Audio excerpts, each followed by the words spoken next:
Bonjour, on est vendredi et je vous l'avais dit jeudi que aujourd'hui, sur les 2 dernières semaines où je vais faire mes vidéos avant la rentrée en septembre, il y aura 2 sujets un peu plus légers que d'habitude. Ça sera déjà cette première vidéo, ça sera sur les aphrodisiaques pour les hommes. On est en été, il paraît que le soleil est un fort aphrodisiaque. On est en couple, hein, on est bien d'accord? On parle d'amour, on parle automatiquement quand on est amoureux. On parle de sexe. Et je pense que c'est très important dans une relation que tout se passe bien, et également au niveau sexuel.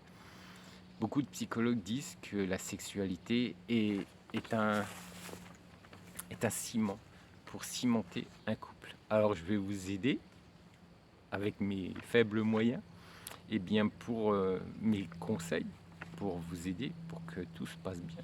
Je vous laisse regarder le jingle et on se retrouve juste après.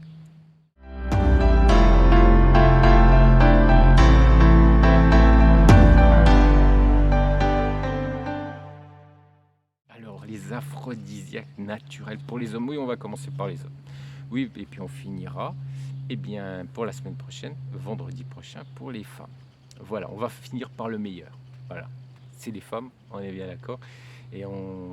Pour moi, personnellement, ce qui est important, c'est de faire plaisir à une femme.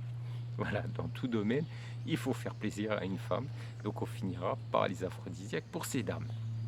Alors, aphrodisiaque naturel pour homme. Alors, la légende veut que Casanova, le plus célèbre, des amants italiens, ait avalé des dizaines d'huîtres avant de coucher avec ses partenaires. Mais les aliments et les plantes naturelles agissent-ils toujours comme des aphrodisiaques, augmentant l'activité sexuelle? Ça, c'est une bonne question. De nombreux autres mythes entourent les aphrodisiaques pour hommes. Toutes les substances étiquetées comme améliorant la libido n'agissent pas de la sorte. Certains aliments, les fraises enrobées de chocolat par exemple, peuvent être davantage associés au romantisme. Là on était fraises avec chocolat. Bon après je sais pas vous, mais moi c'est pas. Non, non, non, avec la chaleur c'est pas le top, du moins pour moi. Peut-être en hiver, mais en hiver avec du champagne, ça peut être sympa. En été, ça peut être un peu écœurant. Alors, peut-être davantage associé au romantisme qu'à l'augmentation réelle de désir sexuel. Si vous décidez de prendre des compléments alimentaires à base de plantes, il est important de savoir ce qu'ils contiennent et comment ils agissent. Alors, ce qui diminue votre libido. Alors, bien sûr, l'activité sexuelle évolue tout au long de la vie. Il est possible d'éprouver un fort désir au cours d'une décennie et de ne plus en éprouver au cours d'une autre. Il existe de nombreux facteurs qui réduisent la libido, indépendamment du sexe, excusez-moi. Alors, quels sont-ils? Le déclin normal lié à l'âge. Voilà, on est bien d'accord. Bon, maintenant vous allez me dire, oui, il y a les petites pilules bleues. Oui, mais quand on est cardiaque, ça peut être plus compliqué. Donc, l'âge, bien sûr, l'âge. Bon, pour certains, c'est une bonne chose, parce que quand on a trop de libido, ça peut, la dame, ensuite, elle est contente, parce qu'elle se dit que, voilà, avec l'âge, vous allez diminuer. Mais pour d'autres, s'ils ont une sexualité normale, du moins entre guillemets, malheureusement, la libido avec l'âge, va commencer un peu à partir, et malheureusement, ça va être un peu moins souvent, disons. Alors les facteurs émotionnels, stress, anxiété et dépression. Oui, quand on a beaucoup de soucis au travail, quand on a des soucis d'anxiété par rapport à son job, c'est sûr que ça peut être compliqué aussi pour avoir une libido au top.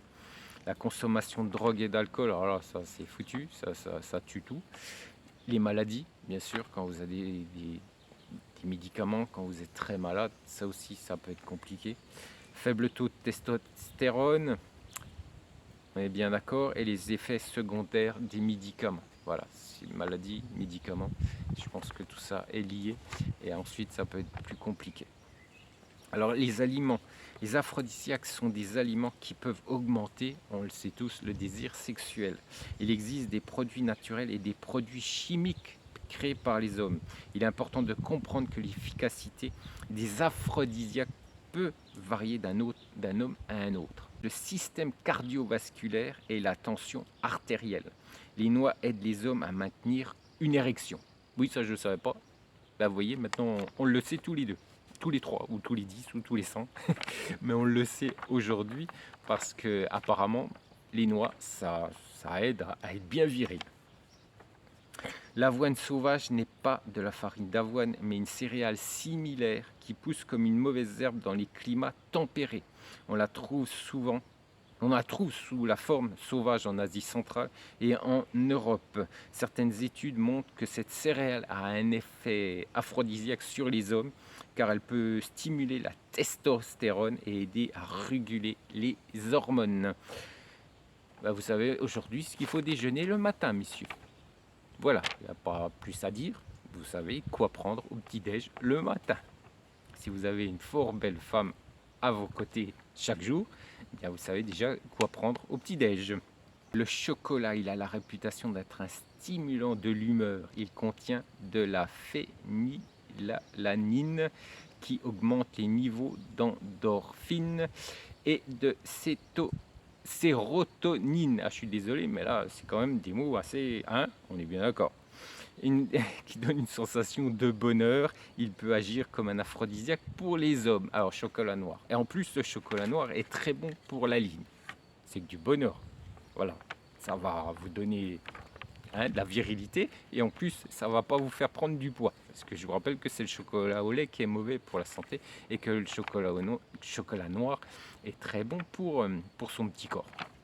Donc c'est encore une bonne chose, je pense. Alors les fraises, si vous associez cette baie à la Saint-Valentin, il y a une bonne raison à cette tactique de marketing. Elles sont de couleur rouge, ce qui peut vous rappeler la fête, et contiennent beaucoup de vitamine C, ce qui peut légèrement augmenter votre libido. Les fruits des mers tels que les huîtres, les crevettes et les calamars sont également considérés comme aphrodisiaques pour les hommes. Ils sont riches en zinc qui aident à réguler les hormones. Alors les herbes, alors pas celles qu'on fume, hein, on est bien d'accord, je ne vous parle pas de celles qu'on fume, hein, les herbes. Les herbes, ce sont les herbes qui sont considérées comme des aphrodisiaques naturels depuis l'Antiquité. Il convient toutefois de consulter un médecin avant de les utiliser. Elles peuvent interagir avec certains médicaments et avoir des effets indésirables. Alors, je vais vous les citer, mais si vous voulez les prendre, vous pouvez tout simplement, peut-être pas aller chez un médecin, mais peut-être tout simplement aller en pharmacie pour, voilà, pour vous faire expliquer si c'est bon ou si c'est pas bon. Un pharmacien est quand même là pour vous aider et vous conseiller. Puis bon, c'est pas grave, hein, la sexualité reste la sexualité lui aussi. Hein, je peux vous assurer que si madame, en été, il fera comme vous. Hein, des câlins, il aimera aussi ça. Hein. Donc pourquoi être gêné à lui poser la question? Alors, je vais essayer de bien dire les mots, de bien dire les noms. Parce que, bon, il y a certains produits que je connais pas. Hein, du moins, je connaissais pas avant. Maintenant, je connais mieux. Mais bon, voilà, je vais essayer de vous les expliquer, du moins, de vous les dire correctement. Alors, le ginkgo biloba.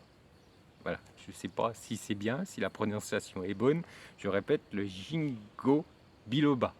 Alors, la médecine traditionnelle chinoise utilise le ginkgo biloba comme tonique pour rétablir l'équilibre de l'organisme. Il contribue à améliorer la circulation sanguine, ce qui peut aider à résoudre les problèmes de dysfonctionnement sexuel. Et il est aussi traditionnellement utilisé pour stimuler l'énergie sexuelle. Là, on est du lourd quand même. Hein. Là, les gars, je vous apporte quand même de l'information pour que vous passiez des bonnes journées d'été ou des bonnes nuits d'été. Ça sera à vous de voir. Mais bon, voilà, que vous vous ennuyez pas pendant l'été. Alors, le maca. Cette racine pousse dans les montagnes andines à l'Amérique du Sud et est généralement réduite en poudre. Dans une étude de 12 semaines, les hommes ont signalé une augmentation du désir après avoir pris 3000 mg de maca. Voilà, ça aussi, c'est une plante. Alors, l'herbe du bouc. L'herbe du bouc, eh bien, cette plante connue sous le nom d'épimédium est utilisée comme aphrodisiaque pour les hommes dans la médecine traditionnelle chinoise. Certaines études affirment que cette plante peut rééquilibrer les taux d'hormones thyroïdiennes Il est important de faire preuve de modération et de prudence lors de l'utilisation d'aphrodisiaques. Bien qu'ils puissent être bénéfiques pour certains hommes, leur consommation excessive peut entraîner des problèmes de santé.